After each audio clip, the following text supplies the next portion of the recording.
I started playing in 5th grade in Maine. I was living in a little town in Maine called Dexter, Maine, and literally sort of in the middle of nowhere. And when it came time to choose the instruments, I wanted to play the drums. I've always been really attracted to rhythm. And I'm sure my parents were like, no drums, no drums. So the director asked me if I wanted to play the saxophone, which I had never even thought of. And so I said, sure. And I remember getting the case home. It was an alto sax. I remember getting the case home. It was a blue case with sort of plush blue velvet on the inside of it. And it had the body of the alto and the stopper in the end, and it had the neck and the mouthpiece and the reed and the ligature and the lyre and a swab cloth. And I looked at it, I was like, love at first sight. What? No, it was like, oh my God, there's so many pieces in here. So I closed the case. I was like, I'll deal with that later. So I was a little overwhelmed by the multitude of things in the case.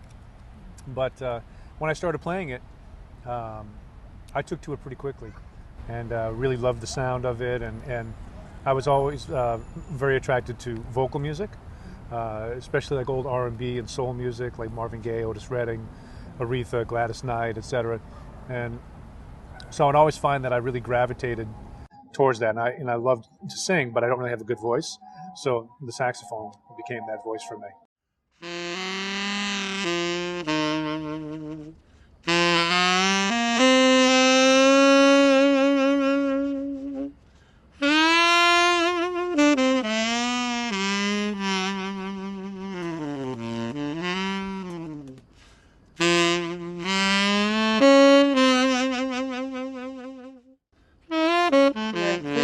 Grammy winner with Bela Fleck and the Flecktones. Tell me about how that came to be. So they were doing a 5-night run in Nashville at a club called Cafe Milano, and they invited me to come down and sit in on one of the nights.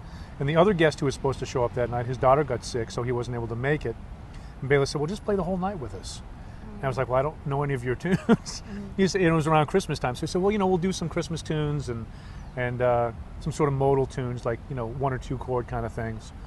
And then I remember I wrote Sunset Road out on a napkin and taped it to my microphone. And we just had a ball. It was just a lot of fun. And so I started playing with them in '97. He asked me to go on the road a couple of weeks later.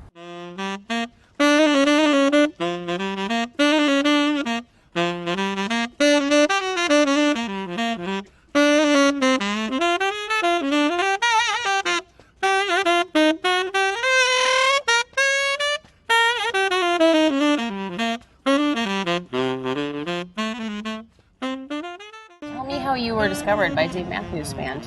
How did that come to be? With the Flecktones, we did a lot of opening dates for those guys.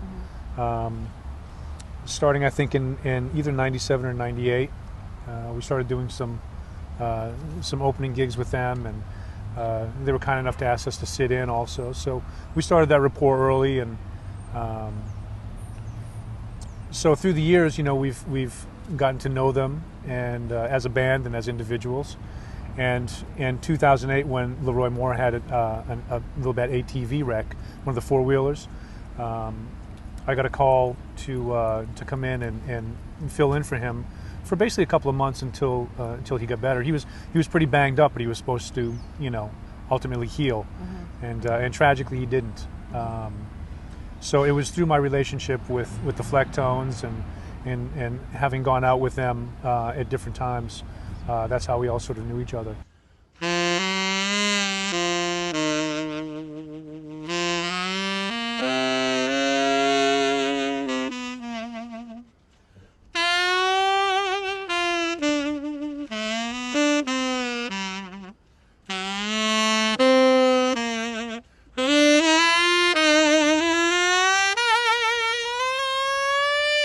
How are you carrying on his legacy? Because you were officially in the band in 2009. Nobody can replace Roy.